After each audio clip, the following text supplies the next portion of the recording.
Chris, great to speak to you again. Yeah. We've met before. Yeah, nice to see you too, John. We're in Germany, more specifically Aschaffenburg. Aschaffenburg, yeah. We're at the Colossal for the filming and recording of a live album and DVD. Yeah, absolutely. I guess it must be a favourite venue, which is why you're doing it here. Well, we did it here because we really liked the sound of the stage and the sound of the hall, and the audience was fantastic. And the people that run the club are fantastic as well. So I knew that we would have, they would give us all the facilities that we needed to, to get everything done.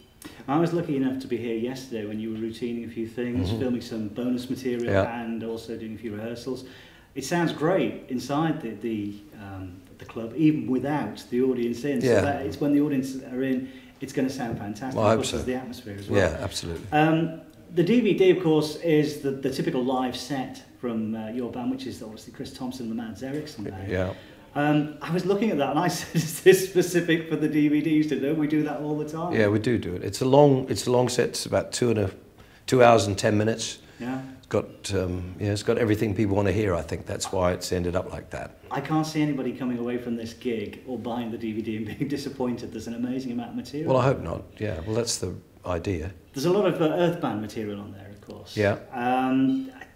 I think we do more Earth Band material than the Earth Band. Well, I counted 13 tracks, I think, from the Earth Band amongst you. Well, that's good. I mean, how do you go about choosing tracks? Because there are certain tracks, we've discussed this before, things like Questions, which the real hardcore Earth Band fans love. Well, we never did Questions with Man's Earth Band. We never did it, so that was something that came immediately, because I always wanted to do it, but we never did. And the other songs have just developed as, somebody said, why don't we do this, or what about this, or, we needed something, and the set's gone from being 1 hour and 3/4 to 2 hours and 15 minutes, because we've been adding songs that we wanted to play from the catalogue, and that's why they're there. Do you think the reaction to sort of the fans hearing songs like Questions, it sort of makes it imperative really that you do things like this? Well, I think that if people are going to pay money to come and see us, I think that we need to do what they would like to hear. Yeah. And as I'm best known for Man's Earth Band material, it felt right to me to do as much as we could do without, doing everything. So, we've got a lot of our own material in there as well, and the arrangements are different. They're not the same as on the record or the Earth Band live or whatever. So. I'm not going to hark back to the 60s and ask you what your favourite colour is, but I mean, in the set, is there a favourite Earth Band song, the one that you really like singing? Well, I've really enjoyed doing Don't Kill It, Carol. I think that's something that I always wanted to do, and we did do it a few times, but that's something that I really enjoyed doing. You're kicking off the set with a great song, Father a Day. We've only just started playing that. Really? Yeah. So, I mean, does the set evolve? I mean, does it evolve and change all the time? Well, we try to make it different every time we do our, yearly tour or whatever. We try to make something different. This time, there's a lot of new songs, a lot of actually new songs. So, I mean, it evolves, we change. I mean, you were also including a couple of songs from the Night period, the hit single, Hot Summer Night. Hot Summer Night, yeah. And If You Remember Me, which you've never done live before. Well, we had to do it a few times for television when we were doing Night, but we didn't put it in the Night set when we were playing live.